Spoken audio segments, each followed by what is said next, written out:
Hi, everybody. This is Hondo Carpenter from Las Vegas Raiders Today, part of Sports Illustrated's Fan Nation. Great to be here with you. I am sitting in Empower Field, Mile High Stadium, where the backdrop is that you see on my screen is what it was earlier today. I'm looking out as the sun is set, the rain is falling here at Mile High Stadium. I'm going to recap the Raiders 17-16 win. We've got a lot of material to go over. I want to address an issue first off. And I said before the game, win or lose, this team was locked in and committed to each other. This was going to be a better team. And I put on there, I want to put it out before the game. And I'm going to tell you why I did that. I think it's important that you understand my thinking. A lot of media like to just kind of ride the wave. But I wanted you to know what I was seeing leading up to this. And I'm willing to be accountable to that. And it amazed me on the first drive. Literally, I just started muting people. We suck. We're the same old Raiders.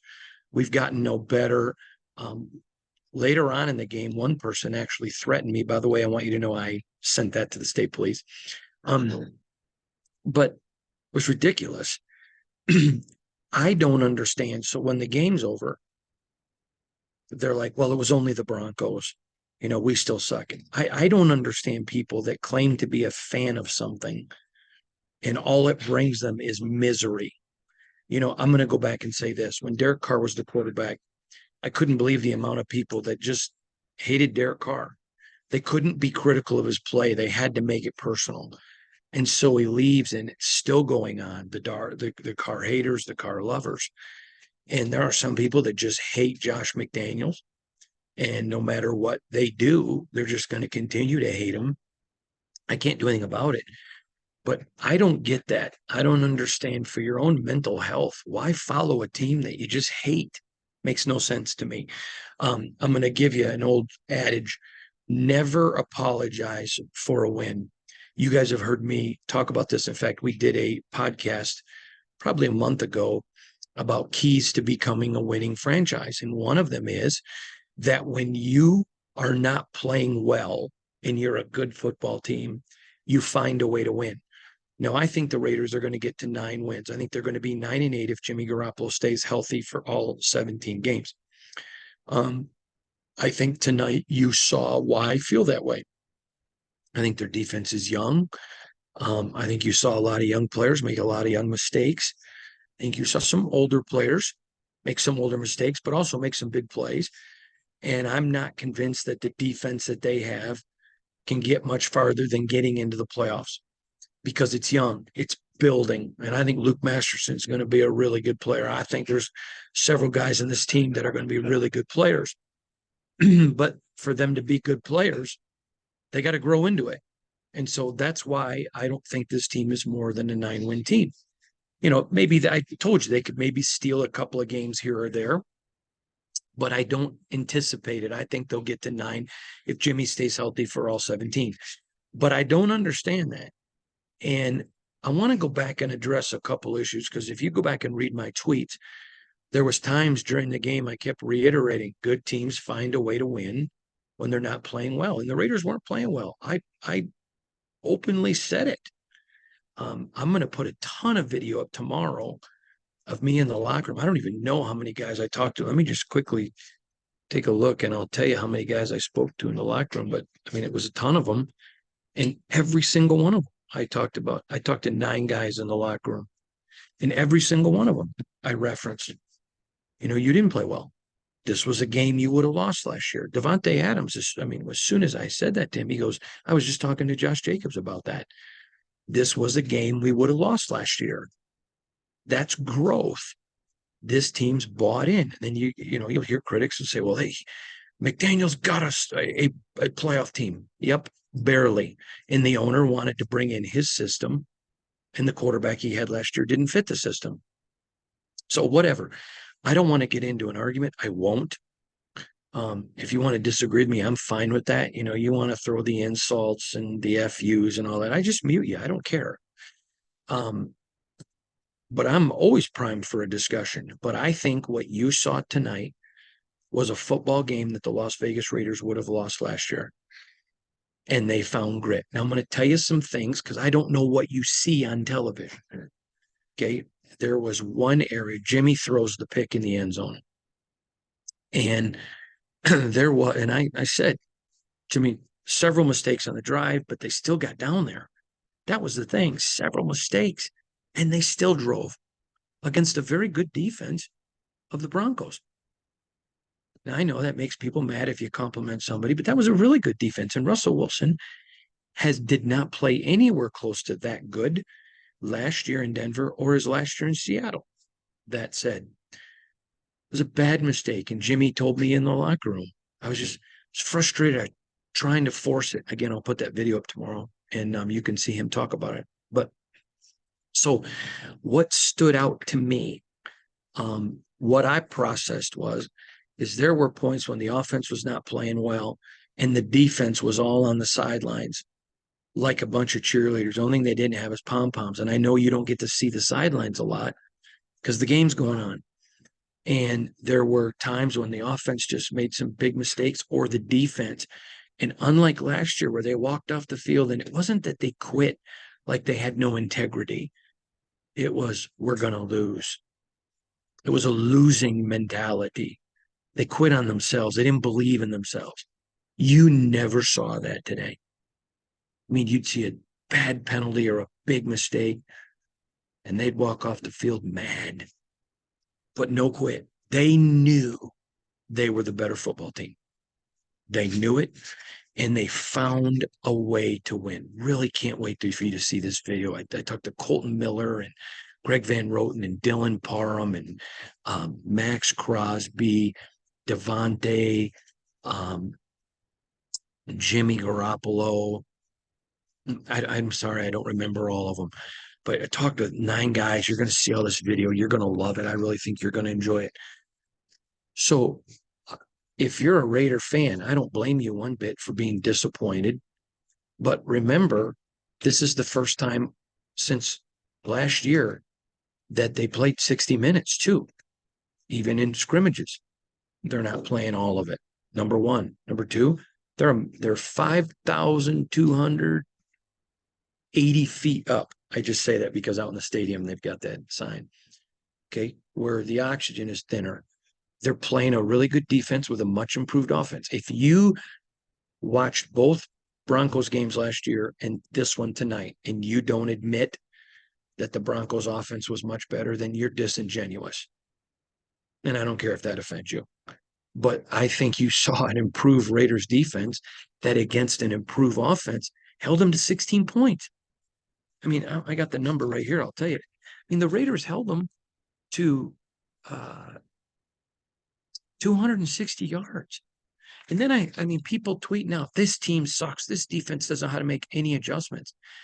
They held them to less than 100 yards in the second half and only 6 points.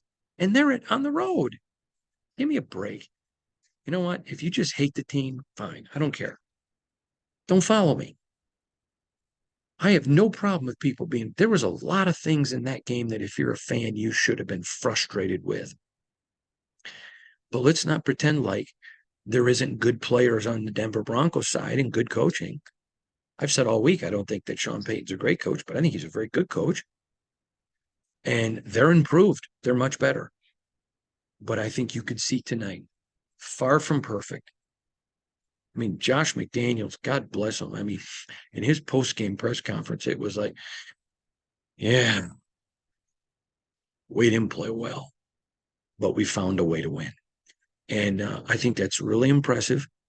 And I think there's a lot. Now, let's start digging into some details. First of all, the game, early in the game, I think it was the second play, third play, somewhere right in there, the Raiders are driving, and there's a helmet-to-helmet hit on Jimmy Garoppolo.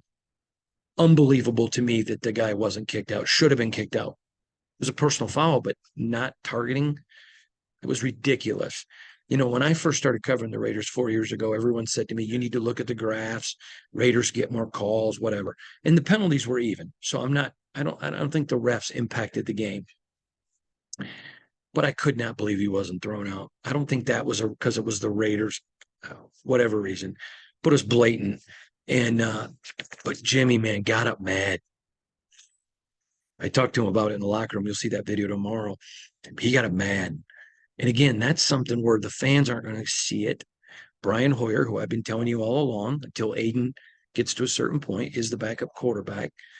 Brian Hoyer came in. I think he played for 5 reps. Now, Jimmy did not want to come out. He wasn't hurt, but due to NFL rules, he had to come out and be evaluated, and he was fine. And I talked to him about that in the locker room. So let's talk about a couple things. Marcus Epps tonight.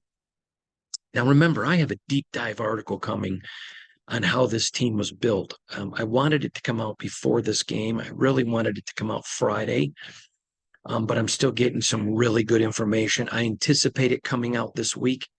The Raiders are going to be out of state practicing this week. You may remember they did it last year. They went to IMG Academy. They're not going to be at IMG this next week, but until they make it public, I'm not going to say where. But I'm going to be out of state with the Raiders all week practicing, and then, of course, in Buffalo for the game. But Marcus Epps, I'm working on that long-form article. But Marcus Epps tonight, I don't even know what he had. I'll look real quick because I got it right here in front of me. But let me tell you what Marcus Epps, let's look here. That's the defensive stats. I apologize for not knowing this right off the top of my head. But Nate Hobbs led.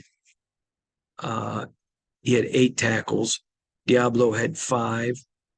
Jacorian Bennett 7. Spillane 4. Morig 5. Crosby 2. Epps had 2. But let me tell you what you saw with Marcus Epps. And again, I don't know how much shows up on the film or when you're watching it, but him moving guys around. Guys would make mistakes. He'd walk over, he'd coach them, he'd do it. Spillane, the same thing. I think you saw this defense in that second half. They bore down. And, they kept a improved Bronco team with Sean Payton, who many consider a pro football offensive savant. And they kept him to under 100 yards. And I think, I don't remember what, I think it was 6 points. That's a great job. And if you can't be happy with that, then your standards are just at a place that, I don't get and I don't understand, and I'm not going to try to understand it because it doesn't make sense to me. I was super impressed tonight and with Nate Hobbs and his open field tackling. Did he make some mistakes? He sure did. Yeah, he did. And but I laugh sometimes. This guy sucks. You should get rid of him. Every player makes mistakes. I've told you the story. Mike Martz said to me one time, show me a guy that played a perfect football game. I'll show you a guy that didn't play. And so I just thought his tackling the open field, there were several times where he's out in the open field, and if he doesn't tackle well, that's going to be a touchdown for Denver. I thought Nate Hobbs, again, I'm not glassing over his mistakes, but his successes overshadowed his mistakes. Here's another one, Bilal Nichols. I thought, was he perfect? No. But there were a couple of plays where he was literally just tackled. And he's laying on the ground, and people on Twitter are like, he sucks, get him out. He's laying on the ground. Well, he got tackled. I thought when he wasn't being held, he was a force. I thought Bilal, I don't think he played a great game, but I'd give him a B to a B minus. I thought when he was effective. Trayvon Morig, there was a play in there today. I want to talk about 2 plays in particular.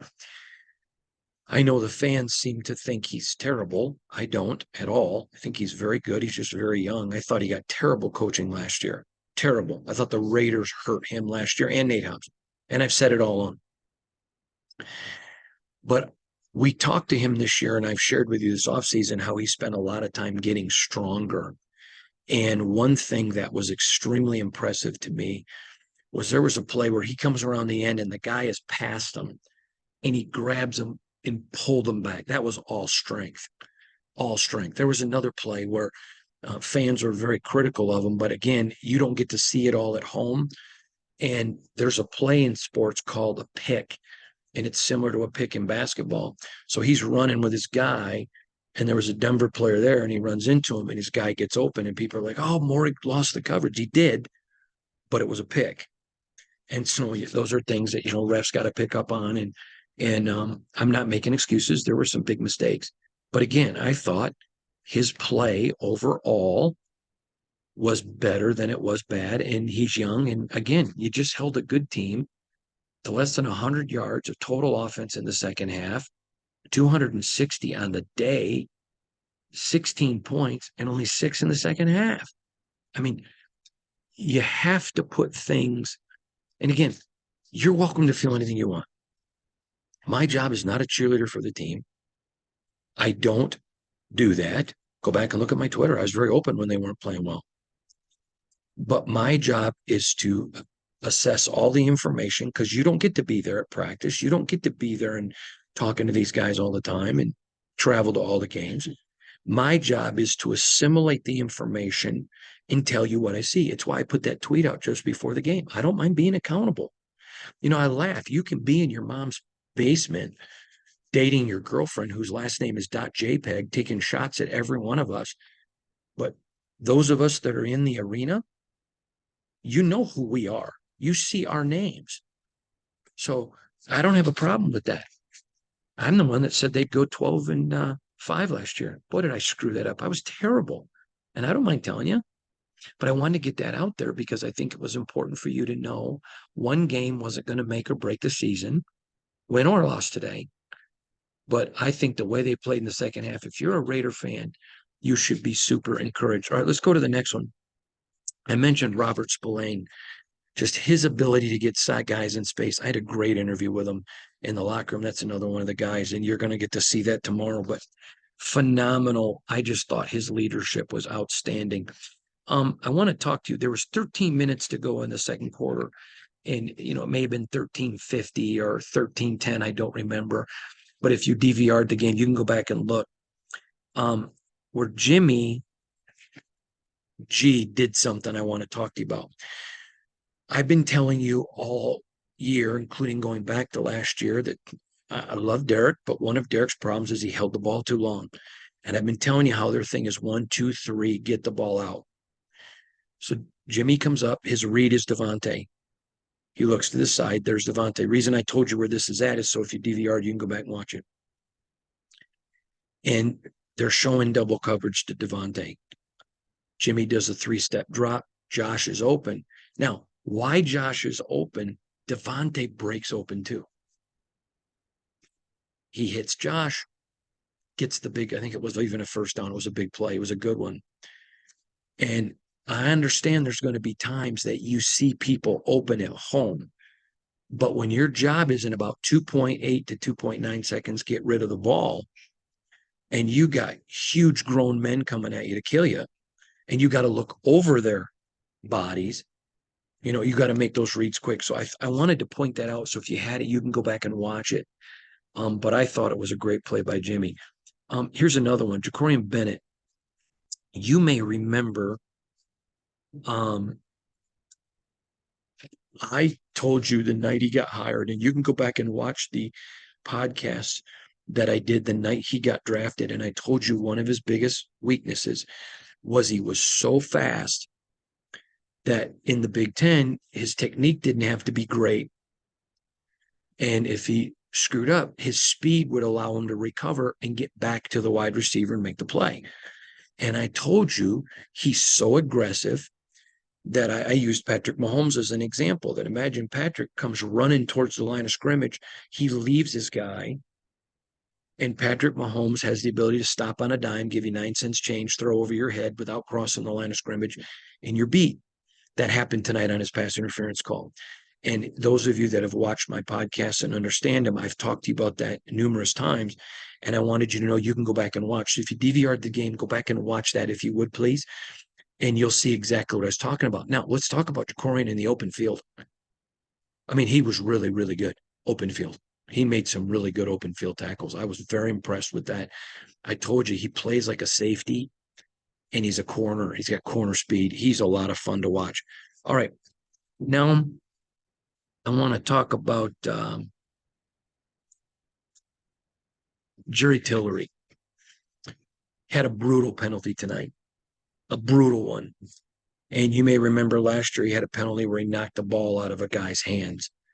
I really like Jerry, so this isn't personal. In fact, I like everybody on the team, which is the first time in my career I've ever been able to say that about a team, that I like everybody. But those are the crucial mistakes Jerry Tillery, as a vet, um, can't make. And it was a brutal mistake. It was a big penalty he made.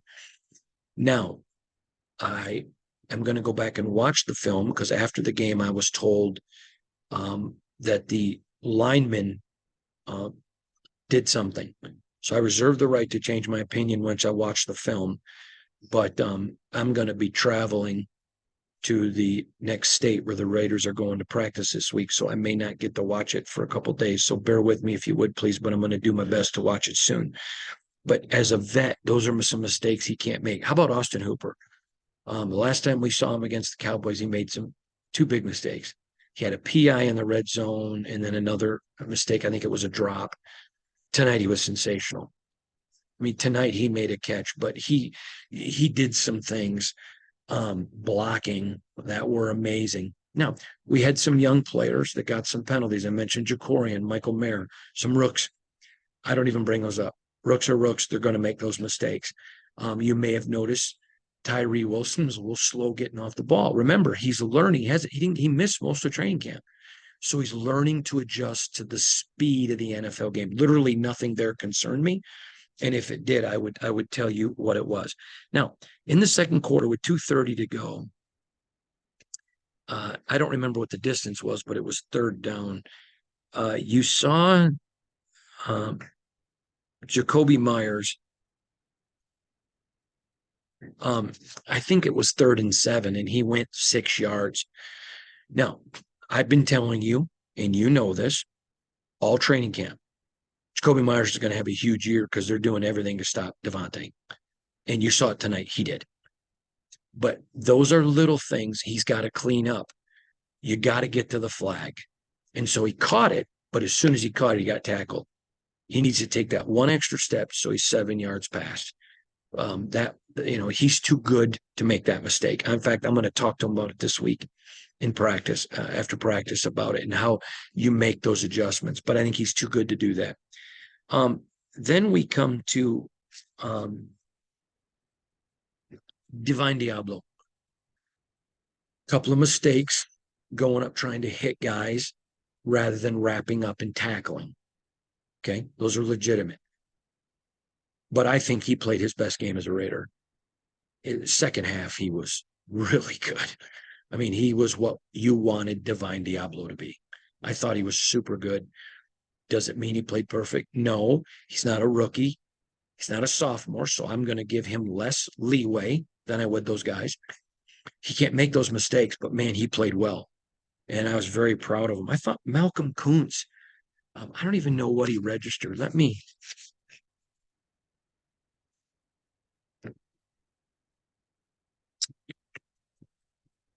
Yeah, nothing.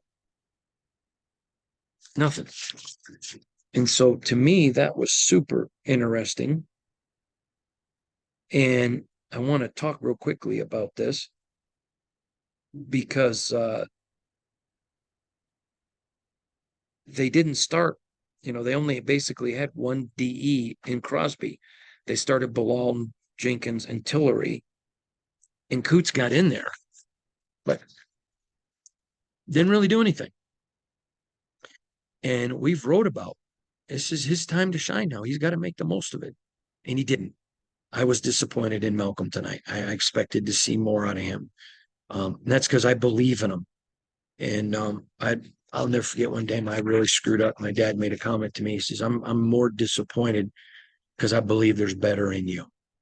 And he goes, and I'm not ashamed of that. And I'm not calling Malcolm a bad guy at all. I'm just saying there's more in him. And I was disappointed in his play tonight. But then I want to talk about Marcus Peters. In the third quarter, he got an illegal contact penalty And it was in the third quarter, and it was at a crucial time. And it's him. He's aggressive. And so I wanted to talk about it because um, to me, I can handle an aggression penalty. I can't handle stupid penalties, like knocking a ball out of a guy's hand, jumping offside when you know the snap count. Those are stupid penalties. But it's not a stupid penalty when you're being aggressive trying to make a play. So to me, that I wanted to talk about why to me that's not a big deal. He's trying to do something. And then I want to talk about um Amik Robertson tonight. Thought he did a couple things really well, but he's been here long enough. He knows better than just throwing his body like a missile at somebody and expecting them to just go down. And that happened tonight where Broncos picked up a huge first down or made a huge play. I don't know if it was a first down or not, because he just launched himself at somebody. Can't do that. It's just unacceptable at this level. And he's been here long enough. And I like him and he likes me, but it's just the fact. It wasn't an aggression mistake like Marcus's was. This was, not technique.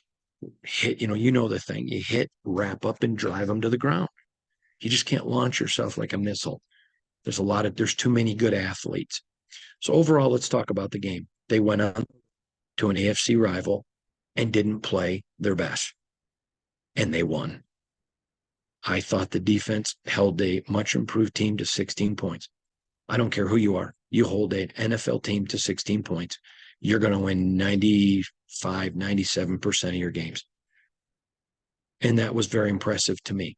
I give the defense a C plus, B minus, probably a B minus when you look at it in totality, what they did on the road, first game, 6 points in the second half, less than 100 yards, 260 for the day. I would have liked probably a C plus because I would have liked to see some big time turnovers. Didn't see that. I thought Russell Wilson again has played the best he's played in 3 years. Credit to him and to Sean Payton. And the offense got 17 points. They did some things really well, but they hurt themselves. But they found a way to win. I'm going to give the defense a C plus, B minus. I'm going to give the offense a C. Maybe borderline C plus, but a C. 17 points. They need more than that. And they're capable of more than that. I do believe that's a very good defense, and I've been saying it of the Broncos. So that's why I would probably do a C plus, because that is a very good defense. And so overall, they get a win. And remember what I told you, never apologize about a win. Now, I want to say this last thing. I know a lot of you are just really upset with how this organization's been run the last 2 decades. I don't blame you. If I were a fan, I'd be ticked off too. But your team's not trash. You're in first place in the AFC West. You just you won a game you would have lost last year. Your team didn't quit. They didn't panic, and they found a way to win. There's a lot to be happy with. Enjoy this one, Raider Nation. Have a good time with it. We're going to have plenty of videos coming all week. I'll be with the team out of state and covering all of it. We'll be in Buffalo next week. It's a good day for you to be a Raider. You got to win on the road against a rival. You got a lot of things that you were better at and a lot of things you get to coach and improve, and you still found a way to win. Never apologize for a win. Thank you, everybody, for watching. From here at Mile High Stadium in Power Field, at Empower Field, I'm Hondo Carpenter from Sports Illustrated's Fan Nation Las Vegas Raiders Insider Podcast, part of the Fans First Sports Network. Thanks for watching tonight. God bless you, everybody.